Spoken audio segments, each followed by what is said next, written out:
तो दोस्तों स्वागत है आपका एक बार फिर से मेरे यूट्यूब चैनल पर। तो दोस्तों आज की जो सच्ची घटना है ये है महाराष्ट्र का जो है पुणे में रहने वाली सनम हसन नाम की जो है एक लड़के की। इस लड़की की उम्र लगभग जो है 19 साल थी और ये पुणे में रहकर अपनी फैशन डिज़ाइनिंग का कोर्स कर रही थी और ये सेकंड ईयर की स्टूडेंट भी थी। इसका बाकी का परिवार जो है मुंबई में रहा करता था और परिवार में जो है माता पिता और एक बड़ा भाई मौजूद था। वैसे तो इस परिवार के पास पैसे की कोई भी कमी नहीं थी, लेकिन उसके बावजूद भी सनम हसन अपने पैरों पर खड़ी होना चाहती थी। इसलिए वो मुंबई से पुणे आ गई थी और यहाँ पर रहते हुए वो अपनी पढ़ाई भी कंप्लीट कर रही थी और साथ ही साथ एक पार्ट टाइम जॉब भी कर रही थी। मुंबई के जो है फिनिक्स कॉम्प्लेक्स में जो है एक जाना माना जो है शोरूम होता है, वहाँ पर जो है एल्डो का शोरूम है, वहाँ पर ये जो है काम किया करती थी। अब ये पैसे भी कमाती थी, साथ ही साथ जो है ये पढ़ाई भी करती थी और साथ ही साथ फुटबॉल की अच्छी प्लेयर भी थे। यानी कि सनम हसन जो है हर फील्ड में बहुत ही अच्छा कर रही थी। इसके माता पिता भी इससे बहुत ज़्यादा खुश थे और वो जो है अक्सर अपनी बेटी से महाराज से जो है मिलने पुणे आया भी करते थे। अब पुणे में रहते हुए सनम हसन के बहुत सारे दोस्त भी बन गए थे। जिस कॉलेज में वो पढ़ती थी वहाँ पर उसके बहुत सारे दोस्त बन गए थे। जहाँ पर वो शोरूम में काम करती थी वहाँ पर भी उसके बहुत सारे दोस्त बन गए थे। अब सब कुछ बहुत अच्छी तरीके से चल रहा था। अब वो दिन आ जाता है 2 अक्टूबर 2012 का। आज के दिन सनम हसन का बर्थडे था, जिस वजह से उसके माता पिता मुंबई से उसे मिलने के लिए पुणे आते हैं। अब पूरे दिन वो घूमते फिरते हैं, होटल में खाना भी खाते हैं। साथ ही सनम हसन अपने पेरेंट्स को बताती है कि आज रात को उसके साथ काम करने वाले एक लड़के ने उसकी बर्थडे पार्टी अरेंज की है। दरअसल एल्डो के शोरूम में उसके साथ एक लड़का काम करता था जिसका नाम होता है मोहनीश विजय। अब इसने जो है आज की रात सनम हसन के लिए बर्थडे पार्टी जो है ऑर्गेनाइज़ की थी। पूरा दिन वो पेरेंट्स के साथ रहती है और अपना बर्थडे सेलिब्रेट करती है और रात को वो अपने दोस्तों से मिलने चली जाती है। अब सनम हसन के पेरेंट्स और उसका भाई होटल में ही रुक जाते हैं। होटल से तकरीबन 8 किलोमीटर की दूरी पर एक दोस्त के फ्लैट में मनीष विजय ने पार्टी अरेंज की थी। ये पूरी पार्टी ऑर्गेनाइज होती है 2 अक्टूबर 2012 की रात। अब पूरी रात बीत जाती है, अगले दिन आ जाता है, मतलब आ जाता है 3 अक्टूबर 2012। अब तकरीबन 8 बज रहे होंगे और इधर जो मोनिस होता है वो सनम के पिता को कॉल करता है और कहता है कि जल्दी से नज़दीकी हॉस्पिटल में आ जाइए, सनम की हालत बहुत ख़राब है। अब सनम के पेरेंट्स भागते हुए दौड़ते हुए अस्पताल पहुंचते हैं, लेकिन वहां जाकर उनको मालूम चलता है कि सनम की मृत्यु हो चुकी है। अब यहाँ पर जो पेरेंट्स हैं वो बिल्कुल शौक में चले जाते हैं, क्योंकि कल तक उनकी बेटी ज़िंदा थी, कल पूरा दिन उन्होंने साथ में बिताया था, बर्थडे सेलिब्रेट भी किया था और आज उनकी बेटी के साथ ऐसा हो गया। अब इधर देखिए दोस्तों, पुलिस आ जाती है, पुलिस को बुलाया जाता है और बॉडी को पोस्टमार्टम के लिए पुलिस भेज देती है। अब इधर पर जब पोस्टमार्टम की रिपोर्ट आती है तो उसमें मालूम चलता है कि सनम हसन की बॉडी में काफ़ी ज़्यादा मात्रा में अल्कोहल पाया गया।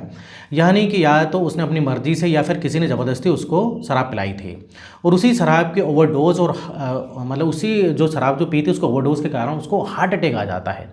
तो ऐसा जो है जो पोस्टमार्टम रिपोर्ट है उसमें आता है। अब साथ ही पोस्टमार्टम रिपोर्ट में सनम की बॉडी से कुछ सीमेन के सैंपल्स भी मिलते हैं। यानी कि मृत्यु से पहले सनम के साथ जो है संबंध भी बनाए गए थे, लेकिन ये क्लियर नहीं था क्योंकि ये संबंध सहमति से बनाए गए थे या फिर किसी ने ज़बरदस्ती की थी। साथ ही पोस्टमार्टम रिपोर्ट में एक चौंकाने वाली बात ये भी सामने आई कि सनम हसन के शरीर में जो दिल था वो दिल किसी मेल का था। लेकिन देखिए, जब पोस्टमार्टम होता है तो शरीर के सारे अंग को जो है चेक किया जाता है। अब देखिए, इधर डॉक्टर ने जब उसके हार्ट की जांच की तो उसके हार्ट में मिले प्रोटीन से पाया गया है कि हार्ट किसी फीमेल का नहीं बल्कि किसी मेल का है। अब ऐसा कैसे संभव हो सकता है कि किसी फीमेल के अंदर जो है मेल का जो है हार्ट ग्रो कर रहा हो।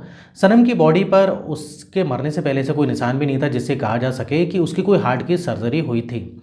अब यहाँ पर पुलिस के लिए केस काफ़ी ज़्यादा पेचीदा हो जाता है और यहाँ पर पुलिस के सामने काफ़ी सारे सवाल खड़े हो जाते हैं। पुलिस अपनी जांच जो है शुरू कर देती है। शुरुआती जांच में पुलिस को सबसे पहले ये मालूम करना था कि यहाँ पर सनम हसन के साथ संबंध किसने बनाए थे, वो शराब किसने पिलाई थी। इसी के चलते पुलिस उन 17 लोगों को जो है थाने लेकर आती है जो उस रात उस पार्टी में जो है मौजूद थे, जिसमें जो है सनम के कुछ कॉलेज के दोस्त थे, साथ ही उसके साथ काम करने वाले उसको शोरूम के कुछ कलीग्स भी थे। पुलिस बारी बारी से सभी से पूछताछ करती है, सभी का डीएनए सैंपल लिया जाता है। सनम हसन की बॉडी से जो सीमेन के जो सैंपल्स मिले थे उसके डीएनए से जो है जांच की जाती है। तो लेकिन इधर सबसे चौंकाने वाली बात ये आती है ना तो उन 17 लोगों में से किसी का सैंपल मैच करता है और ना ही सनम के करीबी दोस्त मोहनीस का डीएनए उस सीमेन के सैंपल से मैच करता है। यानी कि उन 17 लोगों में से किसी ने भी सनम के साथ संबंध नहीं बनाए थे। यहाँ पर ये केस और भी ज़्यादा उलझता जा रहा था। उसके बाद पुलिस के सामने दूसरा सवाल ये था कि ये सनम की डेड बॉडी से जो हार्ट मिला था, आखिर वो हार्ट किसका था। अब पुलिस जो है मोहनिस विजय से जो है उस रात में पूरी डिटेल में पूछती है, तो मालूम चलता है कि बर्थडे पार्टी के दौरान उसके दोस्तों ने सनम को थोड़ी बहुत शराब पिलाई थी। अब धीरे धीरे ये जो शराब होती है थोड़ी की जगह बहुत ज़्यादा हो जाती है। अब उसी रात जो है सनम को उल्टी भी होने लगती है, जिसके बाद मोनिस ने उसे कमरे में सुला दिया था और सुबह जब उसने कमरे में जाके चेक किया तो उन्होंने पाया कि जो सनम है वो मर चुकी है। उसे नज़दीकी अस्पताल में ले गए।